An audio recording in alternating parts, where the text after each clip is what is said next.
Good morning and welcome, Patriot Trading News Hour. I'll get it. It's Friday. I've been drinking already. No, I haven't. That's a lie. Patriot Radio News Hour. Joe and Jason here on this Friday. Yeah, we made it through. What a crazy week, right? I mean, first it started with turmoil in the Treasury market and how much more debt we needed. Then we get a downgrade by Fitch. And then, of course, it's Jobs Day. So today we got the jobs number, and it's kind of interesting that they're rooting for less jobs, right? That's the and who's rooting for that? I guess Wall Street's rooting for that, right? The bankers, that's what they're rooting for. We want less people working. We want a less robust economy, kind of the exact opposite of what you would expect. But again, when you're dealing with a house of cards, right? When you're dealing with really, because fiat money is a Ponzi scheme. That's kind of what, it's not kind of what it is. It is what it is. These are the things that happen when those signs where you're getting closer to the end. Hey, we don't want a robust economy and we don't want people to have jobs. That kind of tells you where we're at. Our toll-free number, 800-951-0592. The website at allamericangold.com. And, Jason, we did get the jobs number today, and it was lower. So they liked it. They were expecting 200,000 jobs. Of course, this is a July number. The whisper number, if you're into that sort of thing, was a little higher than that, like 220. Came in at 187,000 jobs created, which is, low considering they've been averaging, 400,000 types.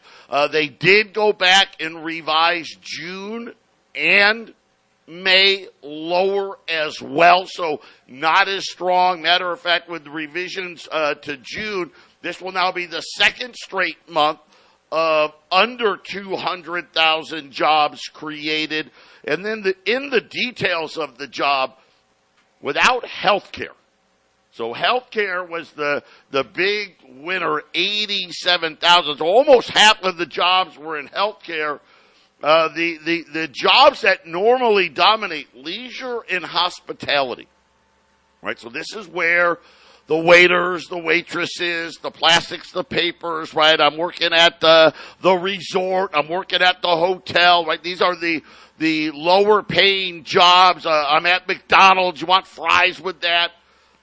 Only 17,000, Jason, and that's a scarier sign, right? Because that's something where, those jobs are very, very sensitive when things slow down, and at least, and it's only a month, so we can't make, who knows what next month will bring, but at least in this number this month, it does appear like there's been a big slowdown here, because this is a number that normally, look at ADP. On Wednesday, they said over 300,000 jobs, and of that 300,000 of them were leisure hospitality. The government today saying, hey, the low end of the job market may have finally broke. It seems like it's getting there for sure. I think there's going to be a little more than this to bear that out. But I'll say this, I remember summer of 2022, a lot more vacations. People were just anxious to get out. They felt like they had just been unlocked out of their jails from COVID. People going to the restaurants and stuff. And even though that bled into this year with a lot of people out doing stuff, sure seems like this summer everything just came to a halt. Everything just slowed way down. And we got a lot of summer. Even though school's already getting ready to be in session, there's still a lot of, I still consider all of August and part of September as summer. And just doesn't seem like hospitality and leisure, Joe. I don't think people are putting their money there anymore. They probably have more important things to place their money in. Yeah, so we'll see. And again, like I said, I want to, make a huge deal on just 1 month. This is the second straight month of below 200,000. Really, for me, I'd have to see this number get below 100,000 before I'm going to say, hey, right? we got to get ready here, but it's heading in that direction. But inside, again, the unemployment rate. Now, that's a different survey. That's the household survey. Jason, hanging in there, 3.5%. So that's about where we've been, right? Unemployment, 3.4 to say 3.7, but 3.5. So there's not a huge uptick there either. And of course, remember, Jay Powell wants to see you fired, right? That's what he's hoping for, right? He wants to see you lose jobs. Now, we're going to get another one of these. We'll get another one of these before the next rate hike, or the next Fed meeting. We'll get another one of these jobs reports.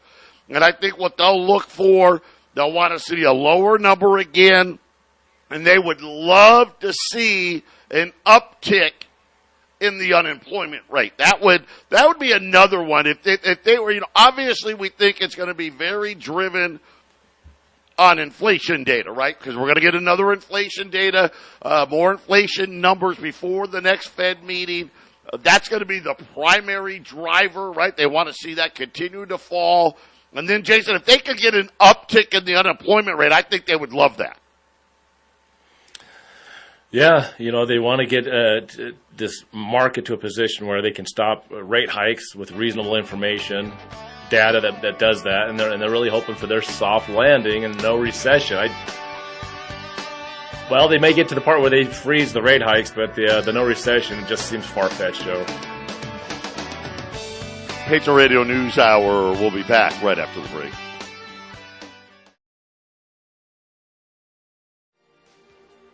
800-951-0592. Joe and Jason, Patriot Radio News Hour on this Jobs Friday. A quick look at the markets. The Dow up 168 points. The S&P's up 22. The Nasdaq's up 100. Gold's up 8, 9 now, 1940. Silver is unchanged right now. We're right around 23.75. We've got crude oil up another 43 cents, $82 unleaded. Gasoline higher as well. The news today, the softer jobs, the 10-year note, which got to 4.2% right now at 4.1%. So a little softer 10-year note on the jobs data. But if you're like, you know what, this is nonsense. You know what, we just got downgraded. Matter of fact, Fitch wasn't done downgrading our housing market. Fannie and Freddie receiving downgrades today. And you're like, you know what, I need to divest. I need to find somewhere else to go. Check out our friends at Y Refi. Up to 10.25% fixed rates of return. It's fixed. What does that mean? Well, that means it's the same every month, right? No roller coaster. You don't have to, gosh, did I make money this month? Did I get hammered this month? What happened? You know exactly what it's going to be. You can turn your income on. You can turn it off, right? You get paid monthly if you want. You really have some great options. And again, like I said, the big thing, up to 10.25% rate of return for 5 years. If you go 1 year, you still get 6.25% just for a single year. Check them out. Invest, yrefi.com. That's the word invest, the letter Y. REFY.com, or just call them 888-YREFI24. Let them know that Jason and I sent you. But Jason, kind of interesting, isn't it, that this is where we are in jobs where today they're happy. They're happy. Hey, we've got less jobs. Yay. We're happy because it looks like the first place that you would see weakness when you're like, okay, remember, it's all about this no landing, soft landing, and I'm telling you, it's a crash landing, period. That's what it's going to be, right? But until that point, one of the first places that you would go looking would be in two spots. Leisure and hospitality jobs number and probably retail, right? And now I know retail is changing and a lot of it's online, but leisure and hospitality, only 17,000 jobs. Jason, retail, only 8,500 jobs. And those are probably the places that you would look at first, right? Where are we going to have losses? By the way, we had job losses in IT, right? Which we know, right? Amazon, who had great numbers, by the way, great numbers out of Amazon. Apple, not so much, but Amazon's been laying off. Microsoft's been laying off, right? We know about the IT people. Transportation and warehousing, down 8,400. Now, this is before yellow freight.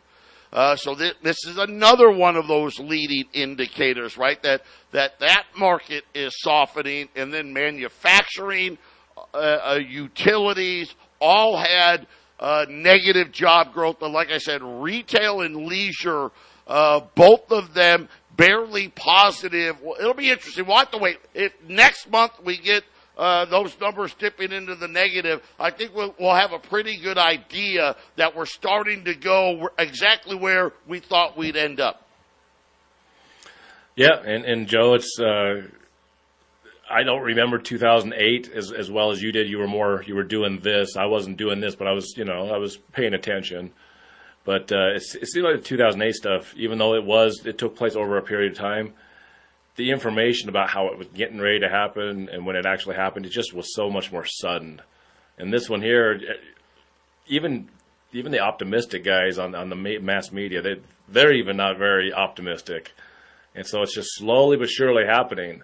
And you can get kind of lost in it. You know, if you listen to this stuff, if you listen to the Patriot Radio News Hour every day, you can get kind of lost and kind of, you know, the emergency side of it, the urgency seems to kind of float away because it's hard to like constantly be thinking about it. Who wants to think about it all the time? But it's happening step by step by step, Joe. It's like it just, and I think you're right. You've said it many times. You know, slowly at first, and then all at once. But I think the slowly at first is just dragging out. But 2024, Joe, really seems to be the year that it's all going to come to a head. I think next year is going to be a freaky year for most people. And I'm going to tell you this. So remember what we talked about yesterday about the inverted yield curve, right? We're now a month away from tying the length from the crash of '08. So what that tells you is this is the same pattern. It just takes a while, right? And again, remember, the only one that went longer, the Great Depression. So before the Great Depression hit, signs were showing up 16 months ahead of time, 17 months ahead of time. Here, we're working on month 13 right now. We're working on month 13. In the crash of '08, it took 14 months. So again, this gradual stuff we're talking about, it's been happening. And to Jason's point, it feels like a long time. Why is it taking so long? I get it. People are like, oh, well, you said this was going to happen. Look, the Dow's 35,000. And you're second guessing. Don't second guess. There's no second guessing. It's happening. Believe me, it is happening. Why? Not because because I wanted to? No. Because we know how to do math. Right? Well, and it muddies the waters, Joe, when you dump 40% of all circulating currency into the markets in 2020. That stuff takes a little bit of time to actually process, and that much money kind of makes people feel like things are okay. So you have to get all of that money out of the system. You know, it has to all dry up. Look at that reverse repo facility starting to drain out. And once all that money leaves the system, then that's when recession and depression happens. And then we'll see where the rates stay or if they go up higher or how the inflation's affected, all of that stuff. And that's why it's taken so long, Joe. Just when you throw that much liquidity on everything, it takes a while for it all to get into the system. And look, we got the inflation part of it. It sure happened in the last couple of years. Yeah, and again, I think as we watch here, the gradual is picking up.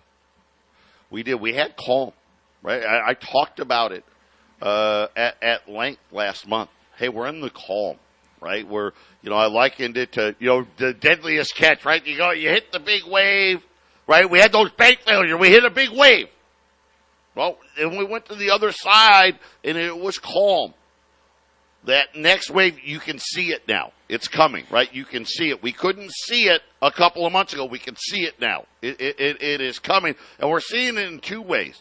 One, I know they're going to say that inflation's going down, but everyone's seeing it's reinflating again, right? We can feel it, right? We can see it in oil prices, wheat, corn, right? The grocery store still going to be a problem.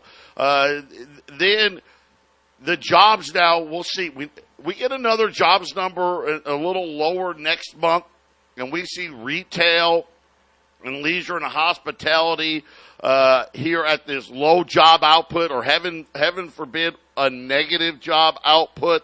Then we'll know that wave's going to be a pretty big one. We did have, whether you like it or not, we had one bank get taken over last week, and another bank had to, quote unquote, merge. Right? So, again, Jason, the wave is starting to build. I'll tell everybody right now, the narrative that it hasn't happened yet, right? And I get that. I'm going to tell you right now, don't get lulled to sleep here. Don't second guess. The data is what it is. Fitch wouldn't have come out and downgraded this week if they already didn't know what was actually coming down the pipe in the next 6 months. They wouldn't have done it. If they thought the next 6 months, oh my gosh, it's going to be a soft landing, or heck, they're not even going to go in recession, there would have been no downgrade. They already know. The Federal Reserve already knows. Janet Yellen already knows. The only ones that don't know are the average retail guys out on the street throwing their money at Wall Street.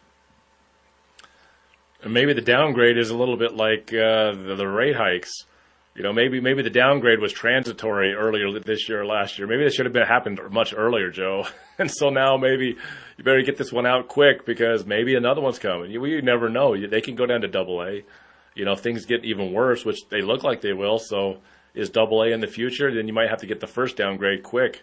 Get it out there quick, because maybe it should be AA. Maybe these other countries, maybe they're getting ready to be downgraded also, Joe. So maybe they have I'm going to say this right now. I think that's all the AAAs that are left. You're on the clock.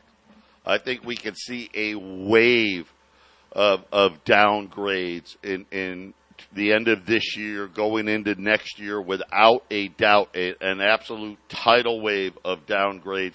And as I said, Fitch now saying that Fannie and Freddie are no longer AAA. And they said that according to their the mission-critical function of the U.S. housing finance system and the U.S. Treasury's preferred stock purchase agreement and the question of liquidity is the reason why Fitch has downgraded Fannie and Freddie, saying that the capital markets, the liquidity situation in capital markets, if it were to deteriorate.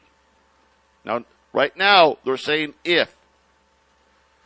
But they obviously feel like that's the case, right? That there's going to be a further deterioration of liquidity, because otherwise, why would you downgrade, right? Obviously, they think this if is going to come to fruition, and they said that they believe that the U.S. government will be forced to intervene.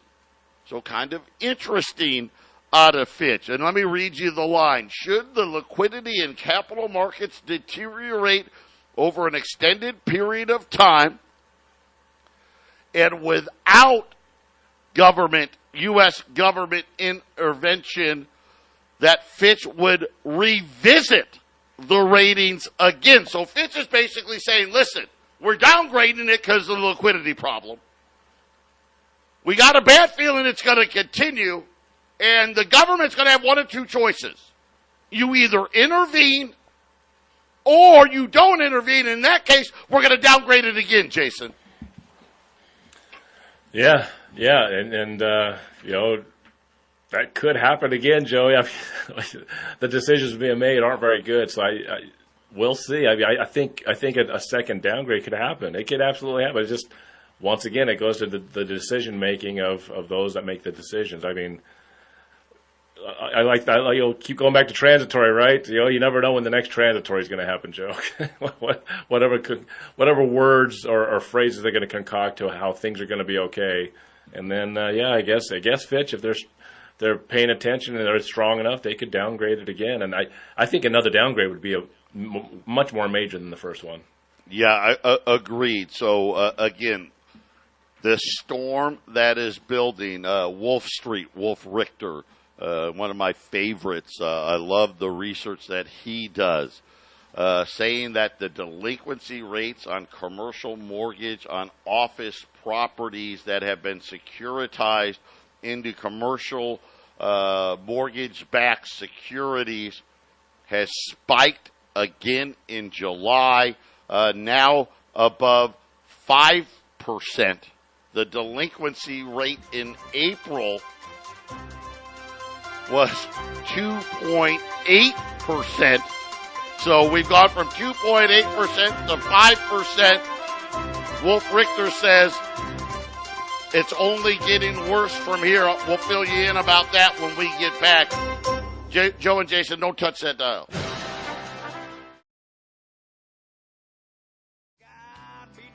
(800-951-0592). Joe and Jason wrapping up the week on this Friday. Gold's up 1940, almost 1941. Silver, it's up a few cents here, 23.75. Last day, silver dimes, $95. This is going to be the last day of silver dimes at $95, below that $2 a dime threshold. So make sure you add dimes. And also the last day for the $10 Liberty. The half ounce there at $8,070. The wholesalers, every wholesaler today informed me they're raising prices. We actually had premiums dip below normal this last 10 days or so, Jason, and all of a sudden that's ended. Right now we're going to get premiums probably more in line with traditional, way off the premium highs of COVID. So this is what you want when it's calm. This next wave hasn't gotten here yet. Don't wait for that wave to get here, because when that wave gets here, the prices are going to be higher, the premiums are going to be higher. 800-951-0592. And Jason, think about what Fitch just said about Fannie and Freddie. There's already a liquidity problem. We know that, right? The sales are so low and going lower. Now, look at these new rates. How much are our mortgages applications going to drop next week? Right? They've been dropping 3% a week. Next week with this huge spike, what are we going to be looking at there? On top of that, the Fed has been doing a very poor job. Well, I shouldn't say poor. They're having a hard time selling the mortgage-backed securities. Remember, this is quantitative tightening. They're supposed to be selling $35 billion a month of mortgage-backed securities. They're having a hard time doing it. And now Fitch is saying, hey, there's a problem here. Liquidity is very quickly drying up, and we're going to downgrade them. And oh, by the way, if the government doesn't change its mind, we're going to downgrade them again, because, Jason, they're going to be essentially, Fitch is kind of saying, hey, Fannie and Freddie are going to need a bailout of some sort. It's either you give up, right, and the Fed starts buying all the mortgage-backed securities again, right, which is going to make gold and silver skyrocket, or Fannie and Freddie are going to start hemorrhaging money. So do you think, Joe, if there's failures that actually allowed to happen instead of bailouts, does that help the rating, letting the failures die out and keeping the rest of the actors, so to speak, floating, or is it better for the credit rating if everybody survives as best as possible and have what we had recently, which wasn't a bank failure. It was bought up by another bank. I mean, which one helps the credit rating the best? That's a great question. And unfortunately, this is another one. There's no good answer. Obviously not bailing out housing if it comes to that. And now remember what they said. Liquidity problem. Right? In other words, with all of this treasury, and it makes sense, doesn't it? With the amount of treasuries being issued. Obviously, Wolf Richter today, and we'll get back to this commercial real estate. This is the fastest climb in delinquencies in 3 months, the fastest 3 months decline, the biggest 7-month decline ever recorded, way worse than what happened during the financial crisis. Remember the financial crisis, commercial real estate took a hit too. The defaults there, it peaked at 10%. And that was like in 2012. We're already at 5%. We were below 2% in January. We're already at 5%. This is going to be another big problem. But I guess my point being, Jason, they're worried there's not enough money to go around. So what are the choices? To your point, would it be better if the government didn't provide liquidity? Well, then you got a big problem, right? Because then Fannie and Freddie start suffering losses, right? Who knows? Obviously that would drive up mortgage rates and make the problem even worse. If they do bail them out, well, then all of a sudden, whatever. Well, the budget grows, right? The budget deficit, it gets even worse, right? They're almost damned if they do, damned if they don't. The government and the Fed are really caught in the same trap, aren't they? Yeah, it would seem that if you're this is a debt rating, right? This is how good is American debt. It seems like if you let some failures happen, that would cure it, right? But since it's all intertwined so deeply together now, one failure leads to another failure, which leads to more failures, and at some point you're bailing things out, you're printing money and putting money out there. I'm surprised America or any central bank country would have AAA status at all at this point in time, Joe. I don't think any of them deserve AAA. I don't think it exists. Jamie Dimon said it yesterday. I totally agree. And this is, again, I actually see this. This is another big problem. Japan is weak. We know that. But now I'm worried about Europe. There's an issue here now. Could you imagine what will happen and really, I think it should happen if you all of a sudden get France gets downgraded, Germany gets downgraded, England gets downgraded, all these nations, all of a sudden these downgrades come, and you saw what happened to bond yields. Jason, this is really, again, this first one, you can kind of brush it off a little bit. Okay. The only reason they can brush it off is Fitch did it before the wave got here, which I think was the plan. Again, this was planned out. Fitch did not do this on their own. This was planned out. Let's do it now, because in 6 months from now, the wave is going to be fully upon us, and it'll be worse. But, Jason, you can brush this one off. I don't think there's going to be any brushing off if all of a sudden the rating agent, Fitch, Moody's, S&P, they start handing out downgrades to all these other countries. It's going to be a problem. It's going to be a problem. Absolutely, Joe. So we'll just keep on selling gold and silver. How's that? Right. Let's get. That's what it really boils down to. You need to protect yourself against this stuff, because we can't control what these men in higher places are doing to try to fix what they've broken. And gold and silver, it's not broken, Joe. It's been doing what it's supposed to be doing for a long, long time. 800-951-0592. Rolls of silver dimes, final day, $95. $10 liberties, final day, $1,070. We'll be right back after the break.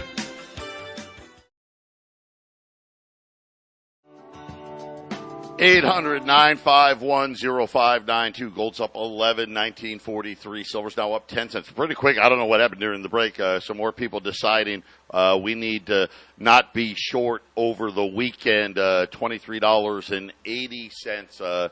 Silver dimes the last day below $100, below that $2 level. Silver dimes at $95 a roll. And then the $10 Liberty, it's just the best price. When you're talking about, hey, what's my best value where I can be the most private, where I can buy it, sell it, trade it, not have to give out 1099s, not have to get out Social Security numbers or get 1099. That's the $10 Liberty, $1,070. Then, of course, that is the gold piece there, the $10 Liberty gold piece, $1,070.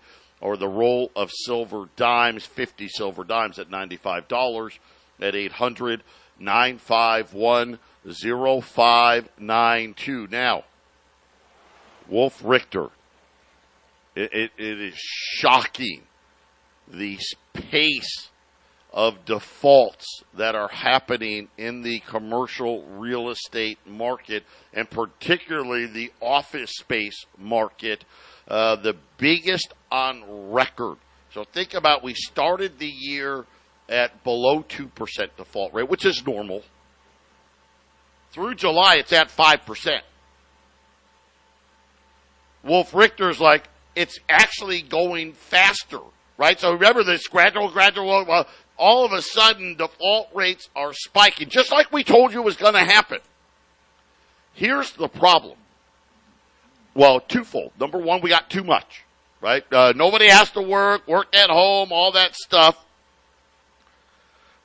The real issue now, Jason, is nobody wants to be in the old buildings, right? Why would you, right? Well, you can be in this 50-year-old building or this 10-year-old building, right? You can be in this 70-year-old building or this 5-year-old building.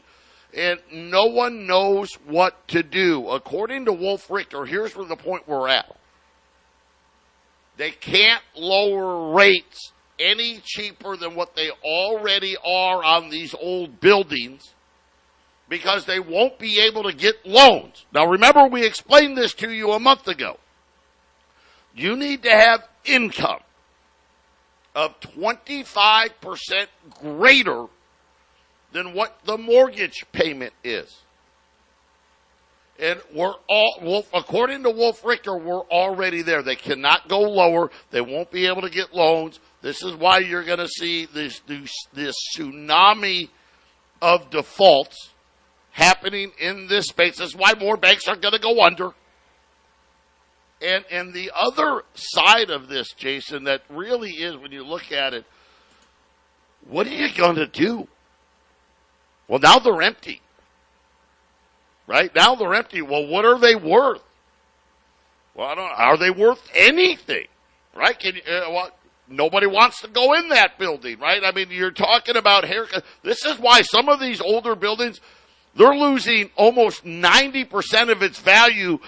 Think about that. That's essentially saying it's almost worthless. At that point, at 90%, you take a 90% haircut, whoever buys it, he's probably going to knock the building down.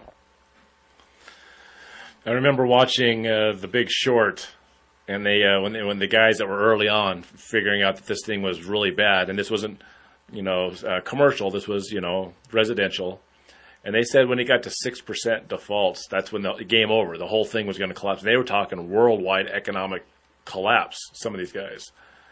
And what did you just say earlier in the show? I think that these commercial defaults have hit 5%, right, Joe? I'm guessing there's a similar situation there. You get to a certain number of defaults percentage-wise, and this thing falls apart really fast. Can you imagine if it gets like to 8 or 9 or even 10%, Joe? Because I saw a video recently of San Francisco going down some of their main streets, and some of these streets had complete blocks of empty commercial buildings, completely empty in San Francisco. And we know they got a lot of problems there, but so did Detroit. Remember how bad Detroit was? I think there's more cities turning into Detroit right before our eyes, and people just have to look at it. Manhattan, down 50%. San Francisco, 70%. Houston, Everyone's moving to Texas, down 80%. Jason, this is the scope and the magnitude. So when you sit there and we talk about, okay, what's happening, and let's just take now to the end of the year. Okay, so here's what we know. The job market, it's slowed, right? We're not doing 300, 400, 500,000 jobs anymore, right? Second straight month below 200,000. We'll see. It wasn't very encouraging, the job numbers in leisure and hospitality and retail. We'll see what next month brings. We've caught a break on inflation, mostly because some real big numbers are falling off. But it does appear that inflation is starting to pick up again. And, of course, look at oil. Energy starts a lot of things, right? Energy causes inflation in just about everything. That's why I've always said you want to end a productive society, get rid of cheap energy.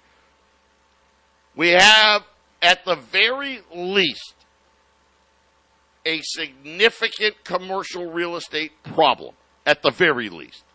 It could be a major problem. And this morning, Fitch said, hey, watch out for Fannie and Freddie because there's a liquidity problem, and either the Fed needs to start turning into a buyer, the government either needs to start buying these mortgage-backed securities, or we're going to have more problems. Jason, you add that to everything else out there, including the Treasury and the amount of debt they have to sell.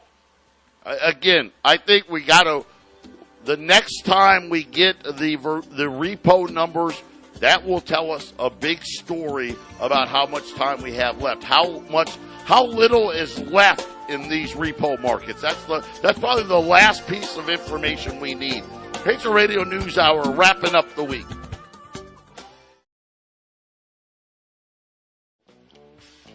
Eight 800-951-0592, Joe and Jason, Patriot Radio News Hour, wrapping up a Friday.